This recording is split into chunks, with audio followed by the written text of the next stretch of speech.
ഫ്രണ്ടിൽ നിന്നാണ് തീ പൊട്ടി അകത്തോട്ട് പോയത്. എന്ത് സംഭവിച്ചെന്ന് അറിയില്ല.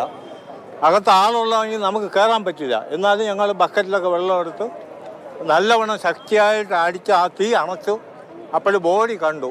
പക്ഷെ അപ്പോഴേക്കും ഫയർഫോഴ്സ് അപ്പോഴൊന്നും എത്തിയില്ല. പിന്നെ ഒരു അരമണിക്കൂർ കഴിഞ്ഞാണ് അവരെത്തിയത്.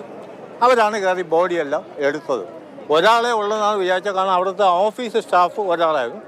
പിന്നെ ഒരാളെ കൂടെ ഉണ്ടായിരുന്നു. അത് ആരാണ് എന്താണെന്നുള്ളത് നമുക്കറിയില്ല. ഇതാണ് അവിടെ സംഭവിച്ചത്. അകത്ത് കയറാനോ ഒന്നിനും പറ്റിയില്ല. കാരണം ബാക്കിൽ വഴിയില്ല. ഫ്രണ്ട് ഡോറ് ഗ്ലാസ്സാണ്. അത് കംപ്ലീറ്റ് കവറേഡാണ്. AC ഉണ്ടായിരുന്നു.